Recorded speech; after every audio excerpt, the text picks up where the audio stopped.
Just before we go, Mike, right. I know you're trying to get this running, but talking of gammon, pineapple or eggs or both? Chris, Just eggs. I think you've had medication before you came on air. I'm not going to lie. You've had your stimulants tonight, haven't you? These allegations are.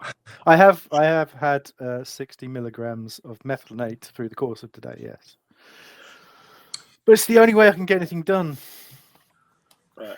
And Mike says just the pineapple, not the gammon or the egg. Yeah, and I don't like pineapple. Right. Welcome to a special Back of the Nest pod. I think it might be a video as well, but it's at least a pod. We Might thought be the we'd very last one. Wait, what? Might be the very last one. It keeps going like this. Yeah, if it carries on like this. Mike's not going to do another one. I wouldn't. Okay. Yeah, well, especially if we keep talking over each other. But yeah, it's a special edition where we're just going to catch up post the end of the season, post the fact that we may have won the FA Cup, and we're going to do a lovely quiz because, and I'll get it out of the way now. I had to spend a certain amount of money in the Palace shop, and the Palace top trumps were on special offer from 2019. I found so not necessarily totally up to date, but we're going to have a nice quiz, so you'll be able to play along at home, or at least you'll be able to listen to us while we fuck a load of questions up. But first of all, it's not very often that any of us old pod lot get in the same room, or at least the same virtual room. So wanting to talk about the fact that quite recently something quite monumental happened to the club, and we're going to start with a man that's been on the show since way before it was the show, Hambo. How are you doing, sir? Yeah, really good. Yeah. Lots happened this season. Obviously, I'll pop on and off the sort of show throughout the course of the year and that, doing a few things, helping DR out, but mainly I lurk in the background as some kind of overlord, generally ignoring all of the WhatsApps that are head my way and ask questions of me. But it's been an amazing season, and the FA Cup win was just incredible. But I don't think I have talked too much. I think I did talk about this, but I will repeat it for those who didn't. But I had a bit of a weird experience on FA Cup final day. So I've had a lot happen in my life. I won't give you the full sob story because it's ridiculous. But one of the really terrible things that happened back end of last year was my sister was diagnosed with breast cancer, stage 3 breast cancer, which was a shock. And if I'm honest with you, I'll tell you the really hard part of that is that she was diagnosed on the day my father passed away in November last year. So pretty brutal, right? So that gives you some context for what I'm about to tell you. So be gentle with me. So I had a ticket for the final. I missed the semi-final. I wasn't feeling it, but I promised myself that I'll get my final ticket and I'll go. And I've not been great at getting to Palace as much because so much has been going on. But I was just like, I'm going to go. It's the final. And then my sister asked me for the ticket. Because her husband and son are season ticket holders. So I'm like, okay, right. So fair enough. Got to give it, haven't I? Really? There's no real choice morally, ethically. You just can't not do that. So, but I was pretty confident that we would. I'd be able to get a couple of other tickets, right? I thought I'd be able. Of course, I will. But as people know, it was really hard to get tickets, and I didn't get two more. So I had to make the ultimate decision, which was I can't be that person. I can't deny, my sister that opportunity to spend that day with her kids. And her husband, and I can't deny them that time as well. Very special experience for a special day, and of course, and I couldn't deny the sort of solidarity that comes from losing to Man City in the FA Cup final either. I think that would be character building for them, right? And I said to her, look, on the off chance that we do win the FA Cup, just so you know, irrespective of the morality of this statement, I will never forgive you because it would be the worst thing you've ever done. Fair enough. Morally blackmail me to give you my ticket. My ticket. I earned that ticket. And you, what have you done? She's go to games. What has she done? Caught disease. That's it, right? So I told her I'd never forgive her, and the truth is, I will never forgive her, and that's the end of it.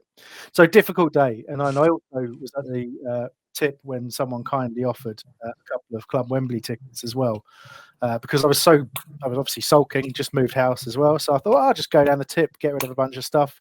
Didn't see the message until too late, so my out that would have been perfect. We were going to take myself and my wonderful partner to Wembley to see that. Didn't see it until way too late. So magical day for me. But having said that, that is I'm painting it in a horrible light, but it was an incredible thing to witness. And most importantly, it's hard. It sounds like I'm kidding myself, but I promise you I'm not. The joy on everyone's faces, all of my friends, all the people I know that went, and obviously talking to my sister and her family, and she said it's the best day of her life, and I don't care that I wasn't physically there, because Crystal Palace won the FA Cup, and it's real. It really happened, and we'll play in Europe next year, and I always came back to Patrick and what Patrick said, which is he said, that's all I want. I just want a cup. Before I die, I want Crystal Palace to win the FA Cup. And I really thought, we'll never do it, mate. I really thought that. We'll get because we get close. And, those are there 2016 and how much that hurt. And I was just almost like, I almost don't want to go through that again. So, but to actually go and win it and the way we did as well, I don't think I'll ever fully process it, But that's a good way to describe it. I certainly haven't processed it now. I was going to ask you what it was like watching it on TV, because I wouldn't swap anything for having been in the grounds, for having found myself bawling in fucking floods of tears at the end of the game, just sinking to my knees. Which is a long way to sink. It is a long way to sink. Yeah, even longer way to get back up again, isn't it? I got to tell you, and I don't want to bring it on a down or anything like that. I know, heart of hearts, I know it's not the same, and there's a part of me that, of course, that kind of I didn't get to the emotional heights I would have done. Obviously, had I been there. But I don't know. There was something else. I mean, obviously, I suppose it's really being able to see the kind of full picture, because when you're in there and you're surrounded by Palace fans, when I say the full picture, you see a lot more of what's happening on the pitch when you're at the game, and you get the full highs and the full lows and all that kind of stuff. I'd never say sitting at home gives you anything better, but it does give you a different perspective, and that perspective really was, how were people who aren't Palace fans seeing this game? First and foremost, how were our coaching staff behaving? How was the Man City staff behaving? Where was the game being kind of won and lost? Because you're not caught up in the kind of disbelief, especially when the goal went in. I can imagine how I went crazy, so I can imagine you guys did, and then some. And it probably takes you 20 minutes to kind of come back to I'll actually watch this game again. Whereas I'm in that moment, it's still going. So I'm just expecting. I'm expecting Man City to score, and because at times that they were relentless, but they were relentless up to a point where they just ran out of ideas.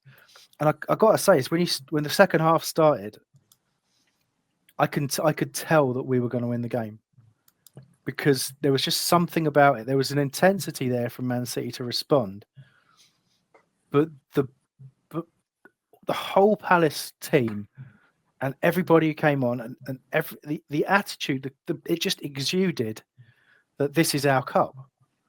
It didn't seem like there was any doubt in anybody's mind at any point. And that Well- really came across, like watching it at home and watching the game. I was never worried. I was never scared that we were going to lose. That's Glasner to a T. So for those, I don't know whether it was streams on YouTube or anything, but went to, well, I'd say the parade, but went to the bit in the ground, and Doc Brown, interviewed Glasner, and he said, "We got 4 cups we can win. 4 things we can win next year." So we can go for the title, we can go for the Carabao Cup, we can go for the FA Cup, we can go for the Europa, we could win them all. That is a mentality that has never come into Palace ever before. How do you feel hearing that though? Like as again, you've talked, we're all of a degree of a vintage here, some more than others, Nick. But how does that, like, you're bringing a point up, but I'm turning the tables on you quickly, which is when you hear that, you're like, oh, that's great, that's Glasner to a T. But like, does that what happens in your brain? What phrases come to mind? Well, you instantly think, well, we're gonna struggle because we've only just, this is the first season we've had 2 players for 1 position, and we probably haven't got enough players, and we might lose some in the summer, and all those Palace things that come up, right? And you're like, well, the start of last season was a disaster after the end of the season before when we were absolutely world beaters. But can I interject here, Mike? Sorry, I've been here before with Wright and Bright when we lost in the cup final replay, but Man United finished low that season. In fact, that was the year we beat them 2-1 up at Old Trafford. And then the following season, we finished 3rd and we were playing electric football. But then we were on the brink of something. It felt like it. Coppell could do no wrong. We had Wright, we had Bright, we had 3 or 4 England players. And then it just, house of cards. People can talk about whether it was a Ron Nodes comment. People can talk about whether it was Ian Wright was an Arsenal fan, so of course he's going to go and play there. Who knew that Eddie McGoldrick was going to go with Ian Wright to Arsenal? I mean, it was a big chunk out of our team. In fact, we probably missed him as much as we did Ian Wright. But I still feel that pain from then, especially losing the Europe thing. I mean, I don't, we're going to get that, but.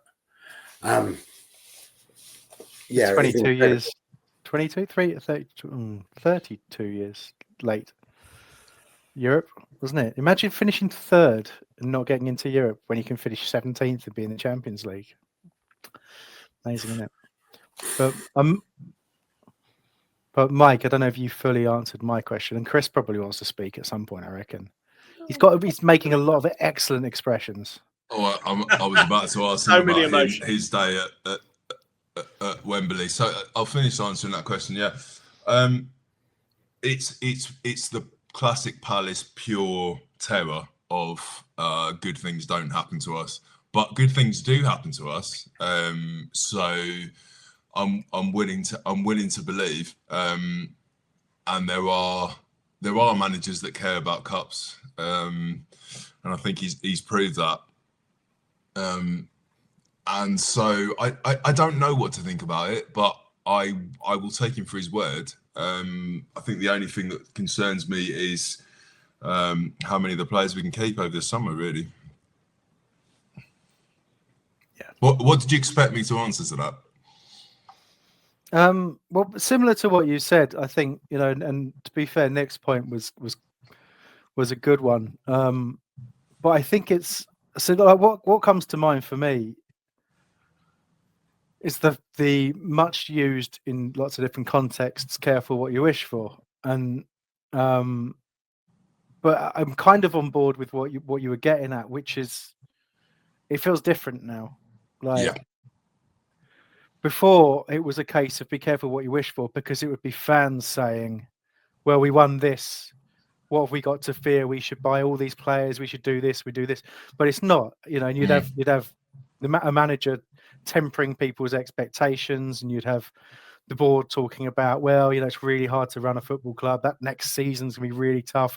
Look at how many clubs have qualified for Europe and then struggled the next year and all that kind of stuff. But when it's your manager coming out and saying, well, this is just what we do, and we're going to compete for 4 trophies next year, and you believe him, don't you? Like, you do. And look at how the board members treated him and the picking up the trophy. They're going to back him. They are. I mean, John Texted wasn't there, was he? But like the other guys were there, and they back that guy, and we have to, because he's got 1 more year in his contract, and if we want to keep him around, the only way to do that is to back him. And we got some extra money as well. Chris, tell us about your experience, your Wembley experience. Okay. I mean, I never, ever thought that we would be talking about the day we won the FA Cup.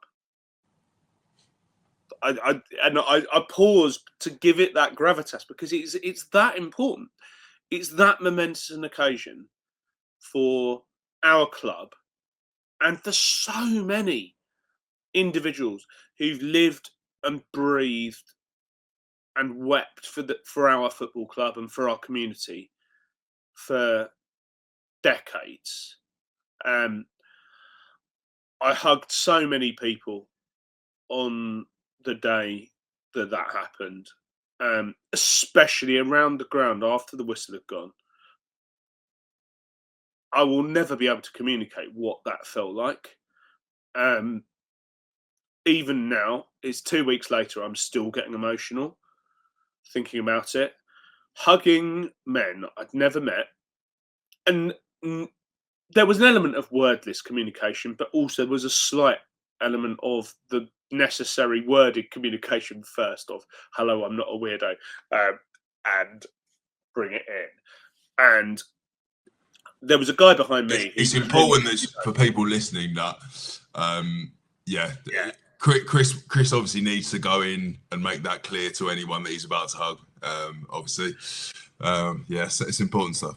Well, I think that nowadays there is a thing called consent that we've been taught we need to ask for, and I think that's correct. Sorry to cut you off. I really am sorry, and I don't like to do it. But is saying I'm not a weirdo asking for consent? Because it feels like at best it's kind of inferred. I think the Swedish would accidentally trivialise this thing, and I really actually, sorry. We've been asked on many occasions, and I quote, to keep politics the fuck out of this pod. So let's use that for another pod. But yes, good point. Carry on, Chris. Okay, right. Fuck. How do you deal with that? Right. Okay. So, edit point. So in the meantime, no one's editing this, and no one's editing this. So Karen. Even better. I'm doing all the squeaky stuff as well. Perfect. So, hello, public. I hugged a guy who just needed it.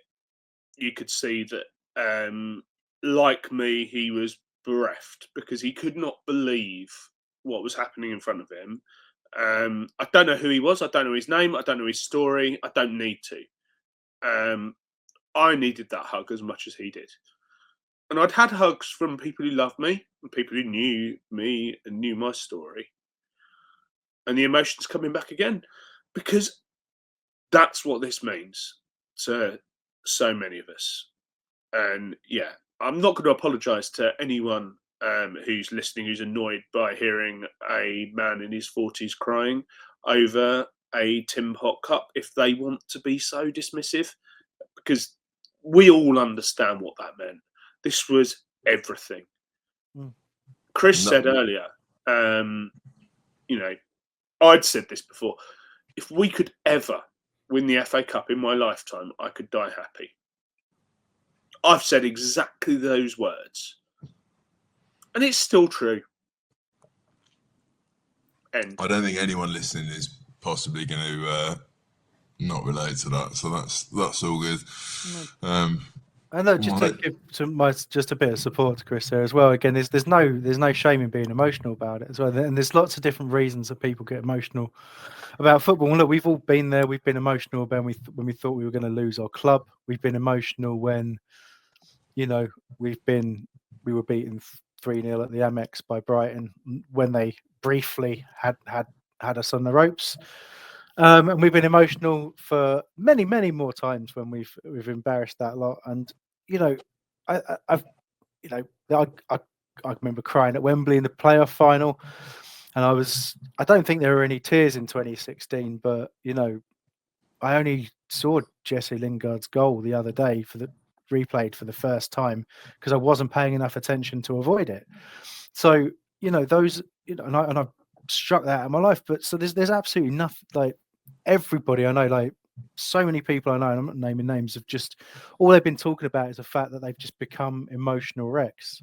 Like, away from football, like in different things, it's opened a kind of well because, it made that much of a difference to people's lives. And this is why people who don't like sport and don't follow football, or don't follow a team, and don't have that passion, and obviously I hope they have a passion for something else that they can equate to. But when they don't experience that and they look at you and they don't understand why, when you talk about the football club, you talk about we and us and how we won that thing. And then, you have a manager and a set of players who have made the point that it is us. It's not them. It's not, Glasner and his team. It was Glasner and his team doing something with the fans. The fans were the ones that were given the moment, and the players get the privilege of sharing that moment with the fans. And that's what it's all about. And that's so different to the kind of mentality that we've had about top level football and top level footballers. If you can create that level of culture and emotional awareness and humility in a group of highly paid footballers, then you deserve everything you get. And taking Crystal Palace to winning an FA Cup, it tells you everything it can about generating that level of, as I say, social awareness and responsibility and humility. And just think what Glasner could do at other places. I hope he never goes anywhere else ever. But wow, he's a magician. Yeah, and it's worth saying. It's worth saying that anyone that was at the Wolves game a couple of 3 days after the FA Cup final, if they had any possible thought that the fans weren't the most important thing about a club, then they would just need to listen to what was reverberating around that ground, because I've never seen Selhurst go from start to finish 90 minutes right across the ground, even when no one gave a flying fuck about the result. Mm-hmm. I've never seen that many people sing in unison for that length of time. It absolutely insane. Nick, your experience at Wembley, this isn't personal. I'm just going to go to my fridge and get another bit. I'm listening. Started at the Harp with Will, met Chris and a few others, and we had they sell porter in there. That's a lovely beer. I love porter. And it's where we went in the semi-final. We walked to Covent Garden. Nowhere was selling beers, so that was quite good. Kind of it kept us a little more focused. And we walked up in amongst the flares, in amongst the drums, red and blue, as far as the eye could see, through major London thoroughfares. Everybody bibbing their horns, and obviously those in cars and buses and lorries. People didn't have horns. That's a bit French. Shame. Would have been nice, but okay. It would have been, yeah. It would have been a Vuvuzela-esque, I think. I'd forgotten all about that until now. If I remember rightly, that was Charlton at Wembley, wasn't it? Wap, wap. They were the ones with the horns. And yeah, that was brilliant. Piccadilly Circus, So that got the atmosphere going. Stopped at Green Park because there happened to be a hut that sold beer. So we let the crowds disperse. And I wasn't worried about the game at all, I don't think.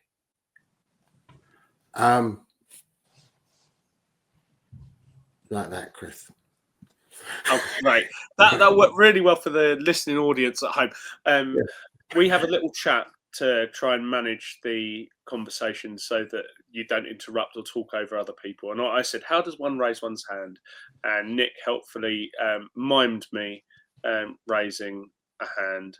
So what I actually wanted to say was, one, yes, the Harpwood is a great pub and I recommended it. And there was another thing that I wanted to say as well, but I can't even remember what it was now. But it came out of the general conversation. It will come back. So I'll shut up. What was good was finding out that Palace fans cleaned up Covent Garden. Yeah. Love that. Absolutely love that. Which is brilliant. And it was just... Can we spare a second to talk about poor old Jackie, who was very worried about Marty, her dachshund, who was going to be upset by the Palace fans celebrating the win. No, fuck her. We've yeah, already spent enough time obviously talking about it. Let's not talk about fucking Jackie. Carry on. You should have heard about Scouse Jackie. Carry on. Well, yeah, that's a serious point. Carry on. So we got to the ground. Luke, mine and Chris's friend, and my son took great delight in the fact that Sniffer Dog sniffed me. And unfortunately, unlike Christopher Hambo, I don't have a prescription. But luckily, I had was recorded bit. I think we have to put all of it out now, don't we? But it's fine. Oh shit, it's fine. Did you get done by the sniffer dogs at Wembley? Yeah, but I didn't have anything on me. Why would I have anything on me? Because the sniffer he'd been with his mate, whose name I'm not going to say. And you've been with his mate in the pub afterwards, and we can all tell. So we got to Wembley, got in the ground, and it was great because I saw lots of people I know in the ground before kick-off. People mumbled a vibe with me.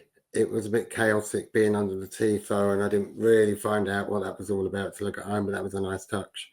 And it was one of those games where the stadium bounced, didn't it, Chris? He was just behind me. Yeah. And it was just amazing, absolutely amazing. And we deserved it. Everybody cried. I didn't cry at the game. It took me ages till I cried. But I think I was crying before the final whistle. Ages before. What was amusing, I went to see my big sister in Letchworth, who, cheeky mare, borrowed a Palace top for the game so she could watch it down the pub. So, sorry, I've got a thing about tight neck, so I've had to cut a little bit down the V there. So I've got like a Palace top with a... Your neck shrunk, mate. You don't need to worry about that anymore. Yeah, I know, but the top's got a nick in it now, hasn't it? Anyway, she sent me video of her Ring doorbell of her coming home, and I'll see if I can send it over to you. It's just like the funniest 45 seconds you'll ever see. Because she's had a couple. So pissed. Do you have a Ring doorbell? You need a Ring doorbell. Seeing Will coming back to yours after some of the sessions that we've had post game would be amazing. Or even pre-game in some cases. He got home at 6 that morning because all of his mates are 21 this year.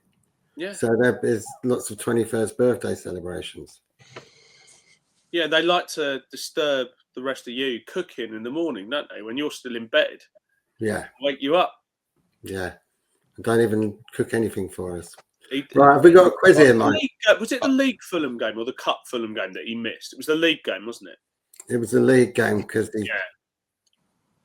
Yeah. Do you two just want to You just want to spend the rest of the pod just I was going to say, I just started just getting on with other stuff because still a bit of work. Forgot we're doing a fucking podcast and they're just having a chat. Yeah, well, the thing is, I think Do you that's remember the though, isn't Bill? it? I saw Bill the other day, right? And he was saying right that he got this plasterer around, right? And the thing is, like, he didn't even need a plasterer, but he had him around anyway, and they were chatting. And I thought, I'll take this wall out of here, right? You remember the wall? You know the wall, right? Fucking unbelievable. As producing Mikey would say, wicked and slick. So, if anyone does need a plasterer, we'll put that in the notes. Yeah. A couple of things from me. So, I went to the game with ex-producer Sam, and her dad had got her into Palace, and he died last August, the age of 78, without seeing Palace win anything. At the final whistle, before the final whistle, she was in floods of tears, set me off. He was a lovely man. He used to come with us. He used to stand the knee block even occasionally in the Homesdale. Yeah, that set me off. So there are a lot of people that went their entire lives supporting Palace and not seeing us win anything. In total contrast, my son, just getting into Palace now, took him to the parade, took him into the ground for the parade. The little bastard has managed to see us win the FA Cup within about 2 seasons. Fucking supporting Palace. Now those expectations, can you imagine it? Expectations that are never going to be reached again. You're like, they are. And the last thing I just want to talk about, we went to Farringdon after the game because Wembley was incredibly busy. And there was a gentleman that had got himself in a small Sabutio FA Cup. The entire pub was nothing but Palace fans. Yeah. It was just being passed around everyone. And it was like, way! Honestly, probably about 4 centimetres tall. Absolutely amazing. Yeah. One of the best days of my life. I had said drunk, probably better than the birth of my kids. I won't comment as to whether that's true, but I do need to big up who that was, though. That's my mate Steve, who flew over from Australia for this. Had been a season ticket holder until he emigrated to Australia. Worked with me for Transport for London Underground for a number of years. Took a disabled Palace fan who we know, called Mark, who's a lovely bloke, who was at the final and stood with him at the final. Again, I'm getting emotional about that. But yeah, he was the one who had the little cup, and the little cup was bought by him for his son, who is still around, thankfully, and he's now scarily about a 16, 17, 18-year-old lad who came over and joined us for a game at Christmas. I'm sorry, Hambo, to bore you with all the anecdotes again about kind of random family stuff, but at the same time, I think that's what this is about. That's what this show is about. That's what we're about, is those kind of random, weird family emotional resonances. Certainly why I have always listened to it is for the ramshackle weirdness of us talking about people who you've never met, but you understand and their story resonates. I'm just not interested if they're not a plasterer, to be honest. Next year it's going to be my 50th season. I'm just fucking glad we won something in my first 50 years of going. That's what I'm going to say. Well, I'll tell you what else you could win, Nick. It's not a little cup, is it? You could win Crystal Palace quiz. Right. Can I just say that was so close to being slick, but 2 things happened that are very much in keeping with how we do things. One was that you were interrupted, and 2 was that you trailed off at the end with a really weak kind of finish to your. I didn't know what to call it. So do we give it some kind of grandiose name? I've got the cards. We can have one of you will end up gold medalist, Crystal Palace quiz winner, and possibly, other than the FA Cup, the most important win of your lives until the Community Shield. So I don't know what you want to call it. The back of the nest Crystal Palace quiz. Let's call it that. Yeah, I mean, we've got to get it agreed for my tattoo because everyone's been getting these FA Cup winners tattoos, and because I didn't physically go to the game, and I'm still angry and will never forgive my sister for that. I feel like this will be my tattoo. So, Okay. All right. Well, you better win then. You don't want to. Yeah. You don't want to say Crystal Palace back in the nest. Crystal Palace quiz bronze medalist. No, that'd be actually, no. Well, Maybe we should all get that be hasty. tattooed on. Whatever, just all put bronze. Right. Just fuck it. Let's not bother. You know, there's that kind of alternative artist called TV Smith.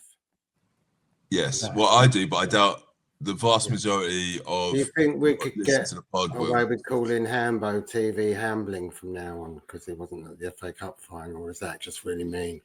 That's pretty mean, yeah. I would understandably use the severe, potentially fatal illness in response to that every time until you either felt guilty or other people stopped you. You might have a valid point. Yeah. How about we do the fucking quiz, yeah?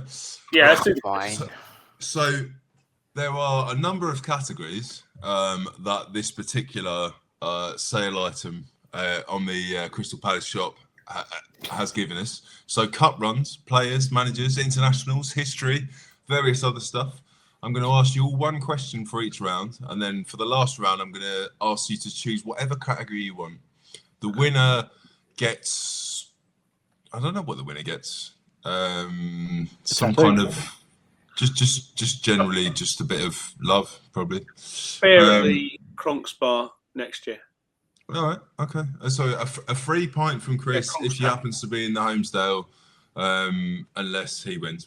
Yeah, well, exactly. It was kind of it was a kind of beneficial thing. Anyway, I'll shut up. Right, so let's get to it. Assuming that Mikey, when he edits this, might make this a second chapter, who knows? This is the quiz. Okay. Oh.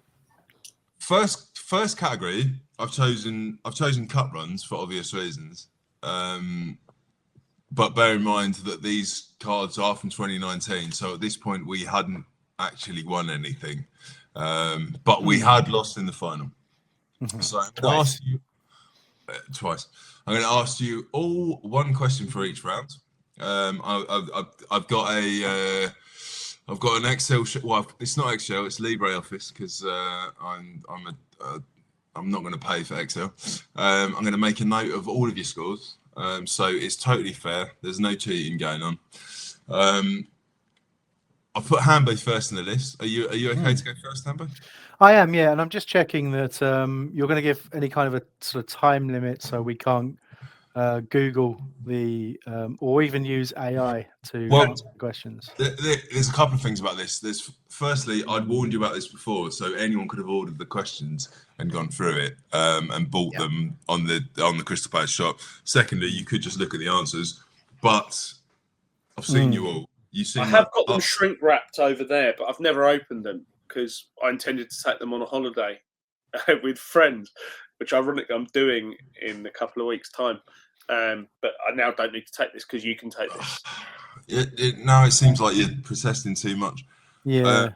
All right. I've literally, I can get them over there. They're shrink wrapped. If you get weird answers about 1960s teams right, then I'll know that you've cheated. Oh yeah, well I will have cheated because I don't know anything about that. Don't spoil it. Maybe you do know this. It's all right. Telegraph things. Let's go. Let's test it. I'm going to assume that no one's cheating, and we'll go from there. So the first category is cup runs, stroke trophies. So sorry, carry on. So the first question: who did Palace beat in the 2013 Championship playoff final? Oh, Watford Football Club. Watford Football Club, indeed. Hey! There's a penalty from Kevin Phillips after Wilfried Zaha was fouled in the area by an older Italian defender whose name escapes me. Excellent. Was Phillips 40 then? Was he nearly? It was nearly 40. Wasn't he was, yeah. Yeah. Right. So Nick, you're next on my list. Who did Palace beat in the 1988-89 playoff final? I know that. Blackburn Rovers. Yes, I would not have known that. Christopher, Okay. what was the score when Palace beat Everton in the final of the 1991 Zenith Data Systems Cup? 3-1. No, was it No, 4? it was 4-1. Okay. I tell you what, no, Blame my dad for that, for not taking me. all right, okay. I'm giving you. I was about to be charitable and say. No, don't be charitable. I got it wrong. The scorers were Jeff Thomas, John Solarco, and I think it was somebody got 2. Robert Warzika scored for Everton. Anyway, it was 4-1. 4-1 after extra time. There you go. Okay, so after the first round, Hambo and Nick have 1. Chris has 0, but that's okay. Right. Yeah, well. We shall go. Sorry, Mike. Can we just? I just want to check whether Chris Hambling has actually got those Google goggles on, and he's got the answers coming up. He just knew that. No, but honestly, these glasses probably did cost as much as those things. I lost my mind when I bought these things. Anyway, doesn't matter. Not yet. Yeah, I feel that pain. We'll start with you this time, Chris. We'll go forwards and backwards. Chris? Yourself, Chris Clark. Me. Okay. So this is the very generic subject of players. Okay. And it seems to be a category that doesn't mean a lot. However, you've got one of the easiest questions. Who became Britain's first £1 million goalkeeper when he signed for Palace in the 89-90 season? Nigel Martin. What? Nigel Martin. Oh, sorry. I thought you said something else for a minute. Excellent. That's a Watford level question, that is. Nick, I feel this is a Watford level question as well. Which Australian was Palace's Player of the Year in 2013? Well, it's not Tony Popovic, so it must be Mile Jedinak. It's not Tony Popovic. Absolutely correct. Hambo, again, which striker won Palace's Player of the Year award in 2004 and 2005? A striker won Palace. Andy Johnson? Could have been. It could have been the guy that scored 21 goals. Yeah, you think? Okay, well, that's a shit category. Yeah. Yeah. Okay, well, right, the next category may be a bit more difficult. Managers. So, Hambo. It's definitely more difficult. As of the end of the 2018-19 season, I wonder why. In how many different countries has Roy Hodgson managed 5, 8, or 9 or 10? Sorry. As of the end of the 2018-19 season, in how many different countries has Roy Hodgson managed 5, 8, 9, or 10? 5, 8, 9, or 10. Right. Okay. I mean, first of all, is it a difficult question because it was really hard for you to read it? But also, I assume it means international and club management. It does look that way, yeah. I don't know if that makes difference. I'm just not sure he's managed in club football in Switzerland. He might have done. He might manage Zurich or something like that. I'm not sure. But okay.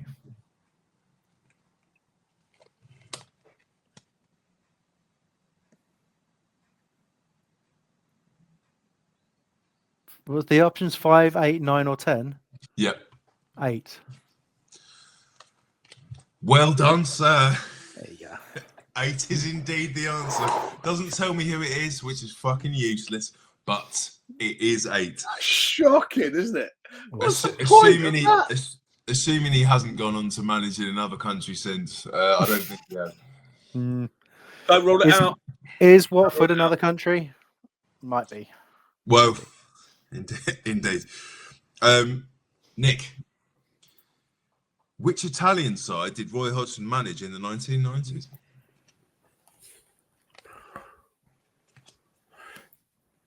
Inter Milan. Good work, sir. You're doing a lot better. There's no way they got that. Okay, and then Chris. Which manager signed Terry Venables and Ian Evans from QPR in the 1970s? Fucking hell, you've done it again. Well, What the hell is this? if you have a guess. I mean, well, I'm going to have to say Malcolm Allison. It is Malcolm Allison. Fuck for that. Well done, Chris. Well done. Jesus Christ. Right, I'd the have the next category is international. So starting with you, Chris C. At how many World Cups has Mile Jedinak played? Okay. I mean, we're talking 1 or 2, aren't we? I'm going to go 1. 3. 3? Okay. Apparently so. Oh, come on. There's got to be a Club World Cup in there or something. That's ridiculous. I can't see him playing for a club that played in the Club World Cup, to be honest. It's quite easy for countries of that particular continent to qualify for the World Cup. So, Right. you know, I always you have to forget exist that and play football as an Australian, basically. they get knocked out in the group stage, so I don't notice. How come Hambo got? I'm farming for engagement now. How come, Come how at come me. Hambo got Come at 4 me. options, but Chris had to pluck a number out of the air? Or is that just luck of the draw? I didn't write the fucking cards. Yeah, Do you want to exactly. play or Almost not, like- Nick? Yeah? Yeah, Nick, why don't you write to top trumps? Hey? Yeah, I said write to them. Right, Pen and Nick, paper. your question. As of July 2019, not now, as of July 2019, which may or may not be roughly when these cards are produced, who's the only Palace player to represent Senegal while at the club? So basically, who represented Senegal that was a Palace player before 2019? We literally had a song about this. Sorry for the clue. I'm trying to think of his name. Caused a row on a holiday for us. Did it? Yeah. What was the left back's name at the car crash? Pepe Suarez, was it? Correct. Excellent work. Excellent work. It wasn't the bloke I was thinking of. You Who thought do you it think was it Thanks was? for your help, Clark. Chiarte. No, it's Yeah, Papa Suarez. It's the time, isn't it? You got to think, when did Boo. Kyoto join us? I can't remember. Okay. Didn't he? Hambo, which called- Palace Academy graduate played at his second World Cup for Nigeria in 2018? Victor Moses? Correct. Thinks. Currently, Hambo and Nick on 100%. We now go to history. Yeah, which you may got to say how fuck- bad I'm doing. Brilliant. fuck people. No, you've only got 2 wrong so far. Okay, Hambo. Mhm. Who were Palace's opposition in their first ever top flight game in 1969?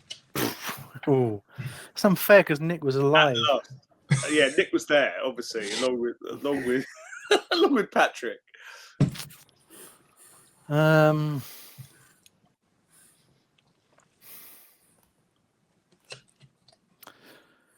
I don't know who was in the old Division At 1 least back it's only then. out of 18 now. Yeah, but who was there? Everton? The answer was Manchester United. Nah. Solid guess, though.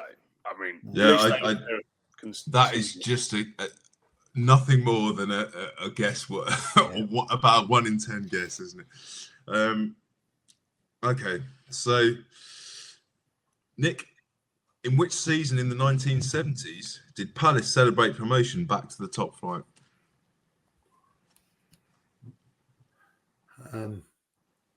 1979, 1980. So close. 1978, 79. Nick Yeah. celebrated a year later. Does that? No, but what grew me was team of the 80s, wasn't it? Yeah. There you go. We were the team of the late 70s in truth. Chrissy, who was captain during Palace's successful 78-79 promotion campaign? For fuck's sake. Famous guy. Don Rogers. Jim Cannon. Fair enough. Famous. Okay, so 0 all round there. We're going to go to goal scorers. Now, from looking at these earlier, a lot of them seem to be based kind of around 3 or 4 years worth of history. So I'll try and choose a card that isn't. Okay, so Chris, apart from Palace, name 2 other clubs Ian Wright played for during his career. That's Chris C. Do they have to be league clubs, or No, they be anywhere? other clubs he played for. Arsenal, Rangers. He did not play for Rangers. Oh, It was the other Scottish team. He played for the good Scottish team. Okay, played fair for enough. the- Well, I got that wrong then. Let's just count that as wrong. He played for I would say Celtic, he played for England. West Ham, he played for Burnley. Yeah, I could have Yes. gone for easy options. I went for a difficult one and I got it wrong. So 2 more, Hambo. Do you want to hazard a memory to what they were? So two more than what did I name? So you've mentioned got- Arsenal, Celtic, Burnley. So Palace to Arsenal to West Ham Yep. Sorry. 1 more. to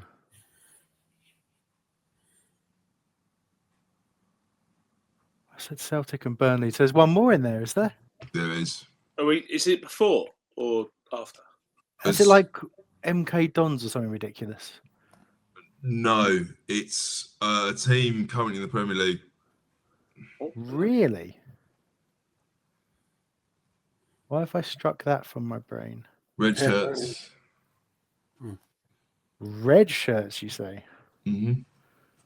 Well, he didn't play for Liverpool or Manchester United or Nottingham Forest. Did he play for Nottingham Forest? He played for Nottingham Forest, apparently. I Yeah. don't. Okay. No idea. Okay, Nick.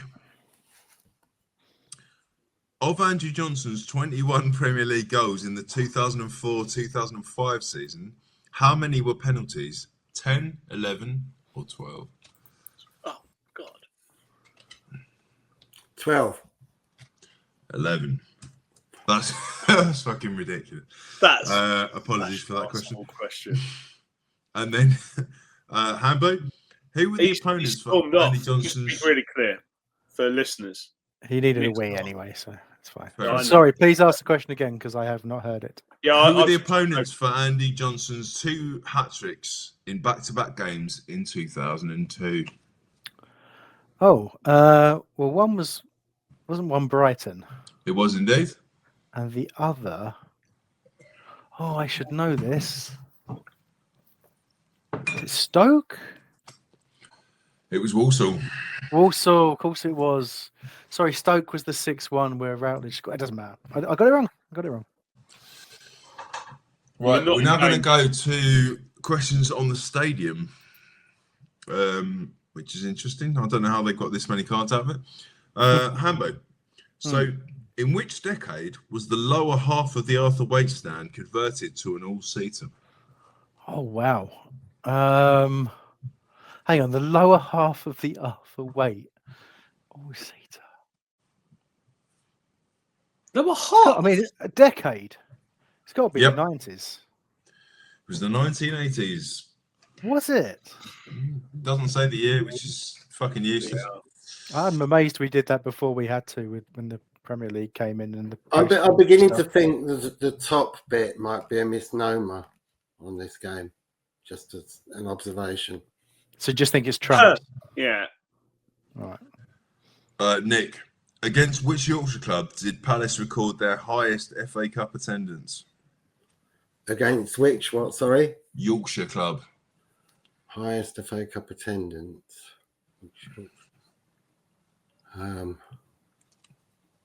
There's no phone a friend. Is there any year to this?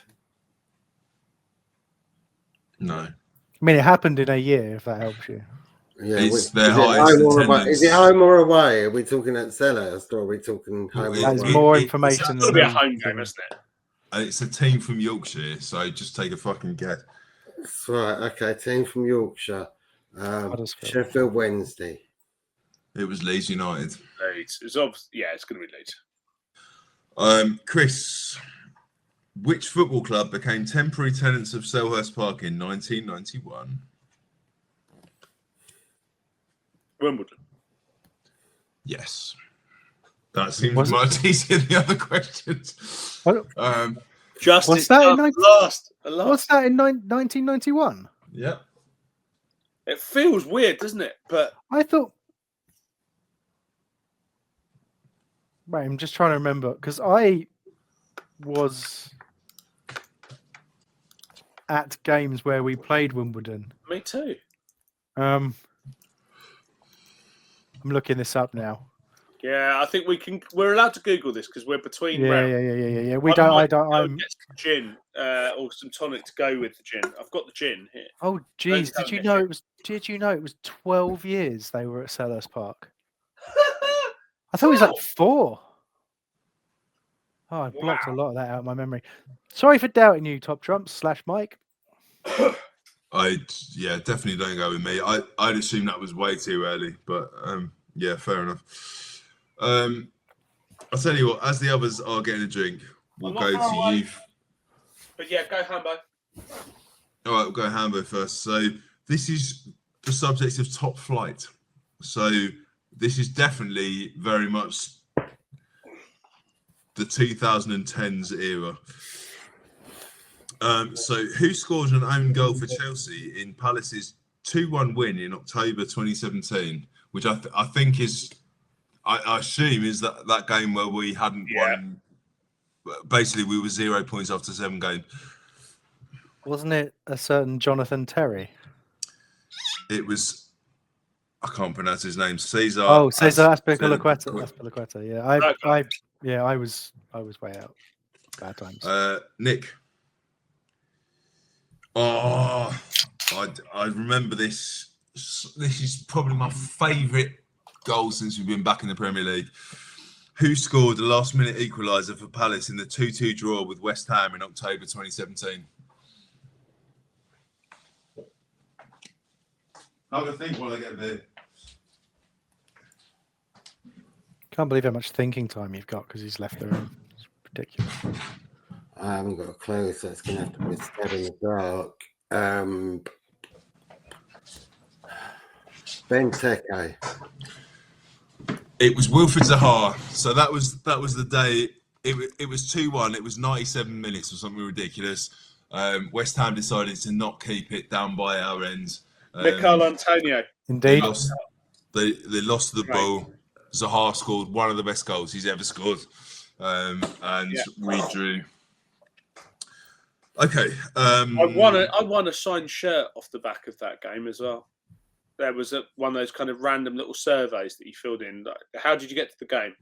I filled it in, said I went by train, like I always do. And off the back of that, I got an email saying, "Oh, you won the signed shirt. Come and collect it." It's nice to know those things exist. Yeah, actually happened. It actually really happened. Or maybe that was the one time. Filled it in, but that's the one time. Well, anyway, on the back of that, I feel like you may you may be able to catch up points wise here, Chris, because you've lucked out again. Who kept 13 clean sheets for Palace in the 2013-2014 season? Right. Well, I mean 13-14. It's got to be Speroni, right? Yes, you are correct. How did you get that? That was one hell of a guess. Right. I'd have said Mandanda, to be fair. Yeah. So we are now on to two more categories before you can choose your own. This one's club stats, so this is where it gets a bit specialist. So if any of you get these, perfect. I'm going to choose a random card in the middle. Chris C, you're the first one. Who holds the club record for the fastest league hat trick? Can we steal just out of interest? Club record. I'll ask you afterwards. And it's a club record for fastest league hat trick. I mean, hardly anyone's scored a fucking hat trick for us, have they? I'll give you a clue. It's not in the Premier League. Okay, I'm just going to go Danny Butterfield. Fuck it. It's not Danny Butterfield. Okay. No, this will be from the start. To make clear, this will be from the start of the game. I'm still going to. I mean, obviously, I've given my answer, so Hambo. Is it James Vaughan? It's not James Vaughan. I thought No. it was- okay. It is I was Kevin there. Phillips. That was great. Kevin Phillips. Yes. Oh, Sunderland. Yeah, I No, missed that game. Oh, fuck it. Yeah. Yeah. Okay, I mean, I'm going to have to skip. Some of these are ridiculous. I mean, Nick, if you... Mine was ridiculous. Don't give other people easy All right. ones. Mine was ridiculous. Nick, what feat did Palace achieve for 24 consecutive games in 1929?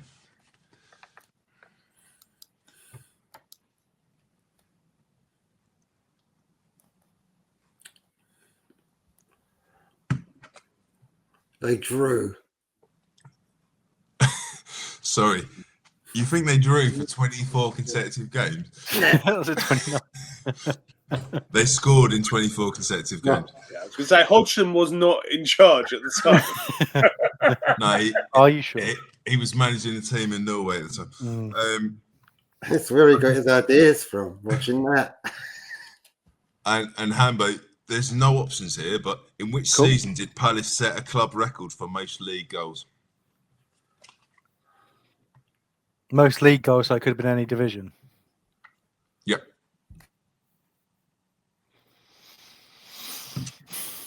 I mean, you know. Not Yes. even any options, no nothing. Yeah. And I have to give a specific season, right? Yeah. I can't even. It's like not what decade, what year. I have to give a specific season. So I say So the thing 94, 95. Well, this is the thing.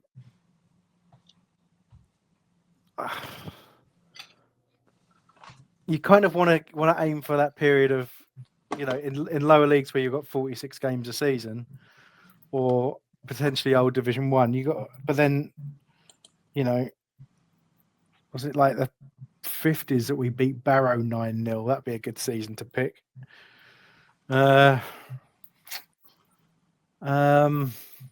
I've just got to pick one, haven't I? So I'm going to go with 1928-29.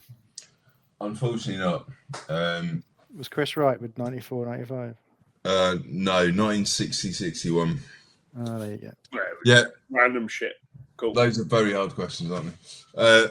And then miscellaneous before you get to choose which category you want. I don't really understand how they've got to this, but okay. So this is for Hambo. Oh yeah. Which nationality was Marcel Galliard? He became Palace's first non-British player in 1948. The Marcel Galliard. That's a good question. It sounds incredibly French. However, could be Please tell me Canadian, some could be random Belgian, article. could be Welsh, of course. Did you say non-UK? Which nationality was Marcel Galliard, who became Palace's first non-British player in 1948? I'm going to go French. He was Belgian. Ah, that was my second choice. That's harsh. That's ridiculous. Budget France. Oh, Fucking hell. come on, it's all the same, mate. Nick, what is the name of Crystal Palace's bald eagle mascot? What is the name of Crystal Palace's bald eagle mascot? Trevor. Little No. Nick is not the answer. No, it's Kayla. Whatever Rachel says. Kayla. There. Kayla is the correct answer. Good work. I would have not known that. Do you Sadly remember when deceased. we Rest did- in peace, Kayla. Yeah, exactly. Yeah, and And also they're training the new one. the 9-hour telephone we did for Eagle Heights.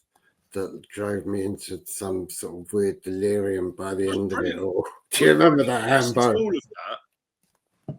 I listened to all of that. It was great. I don't know how we did some of those things in the past. How do you make a cup of tea? No, that was still the best episode we ever did. That was so good.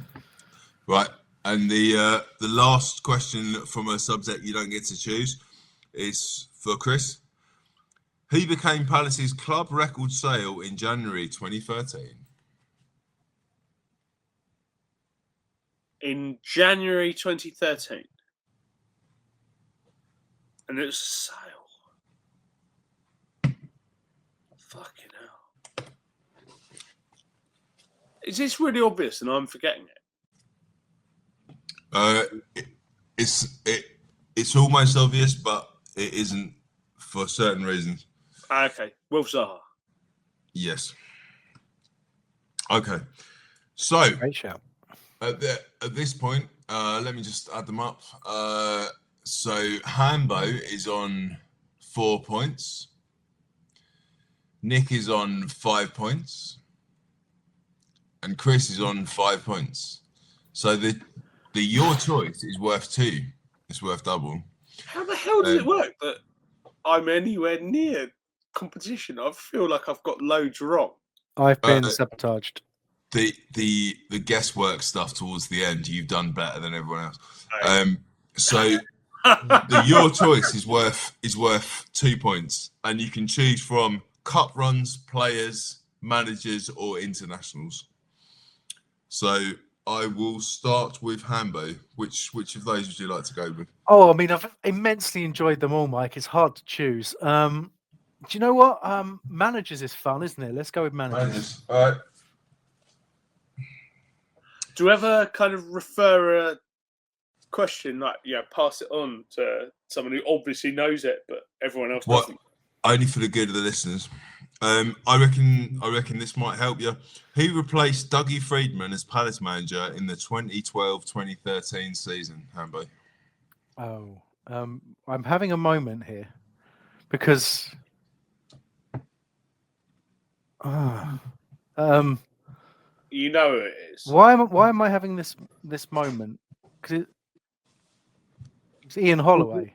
It was Ian Holloway. That's 2 points, sir. Excellent. Do you know what's going?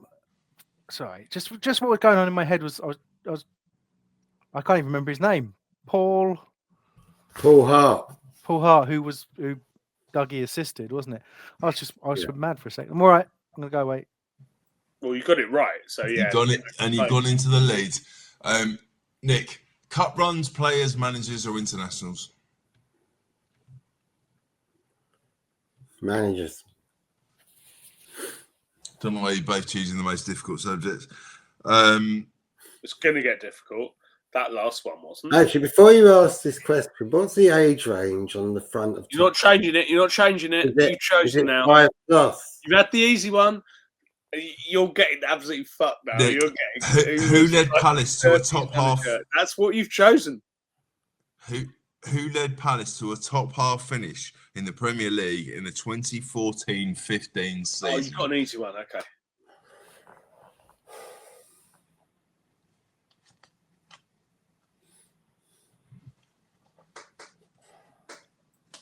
Was that the season? Yes. That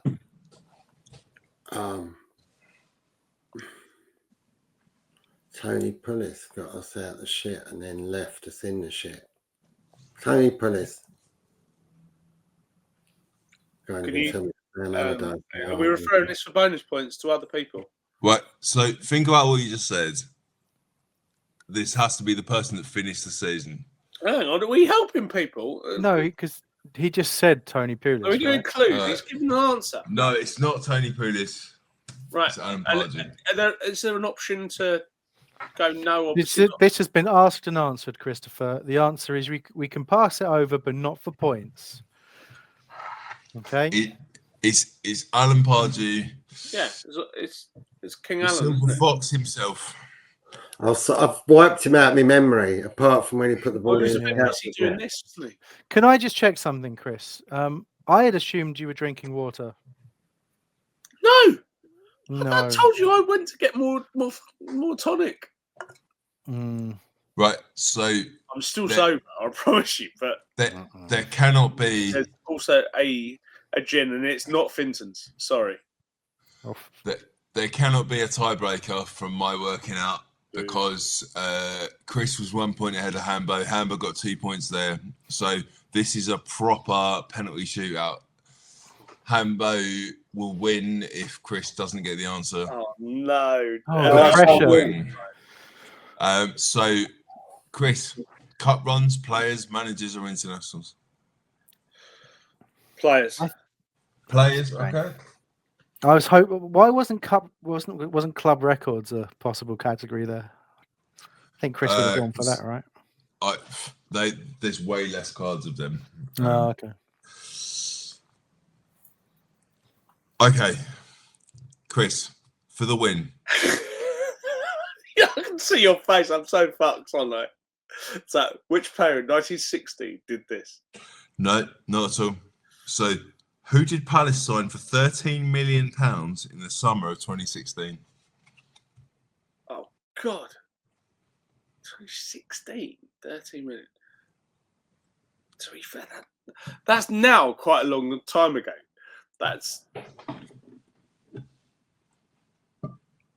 It's 9 years. Or put it this way, it's 9 years before Palace won the FA Cup. Waka waka. On that, just while you're thinking, yeah, my two youngest kids have been singing "Who Gives a Fuck" so many times.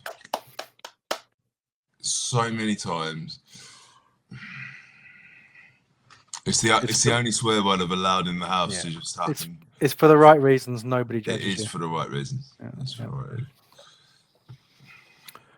I think Chris has had so much time. I have had so much time, but also I have to say, Are you giggling it? no, hands up, hands up, hands up. I'm going to say if he was, there is no way he'd be responding to us right now. There's no way. Yeah, exactly. If I on two googled things it, at once. I'd give you an answer. Bloody hell! Repeat the question. I'm just because I've been in. Who did Palace sign for £13 million in the summer of 2016? I mean, I'm surprised we signed anyone in 2016.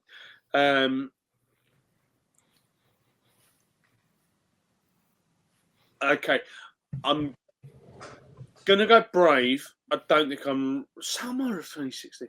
Right, I'm fuck it. Benteke.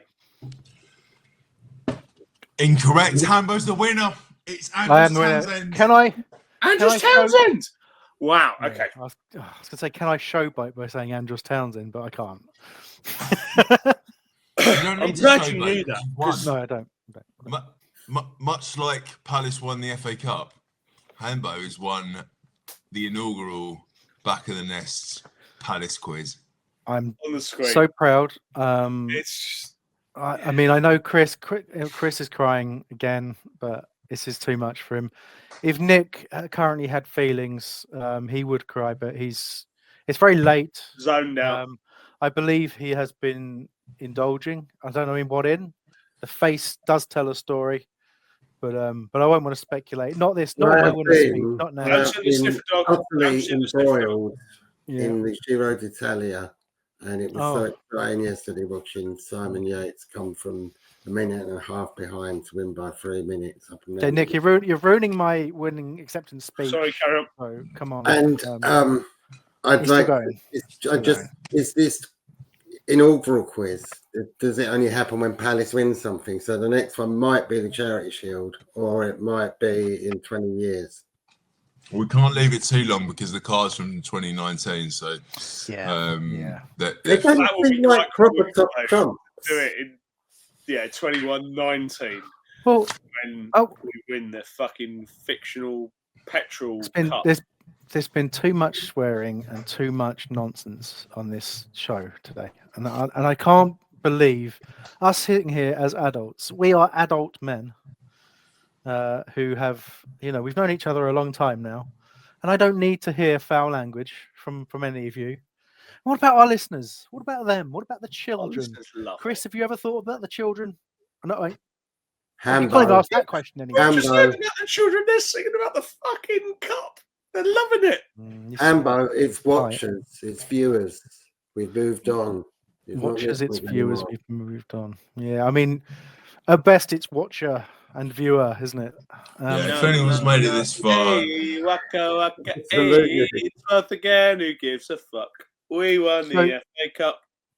Do we want to try this again another day? See if it goes better. What do you think?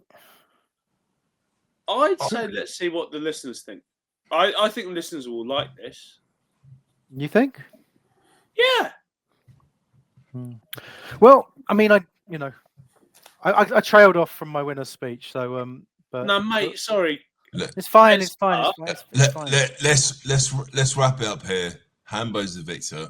Yes, we can do this again, depending on whether anyone has made it to the hour and a quarter in that we've done. Obviously, it'll be shorter next time because we won't have to talk about the fact that we won the FA Cup, but we have won the FA Cup. So It won't be shorter, it's us. indeed. Anyway, as ever, up the palace. It shouldn't be Thank shorter. you very much for Listeners listening to this want point. this.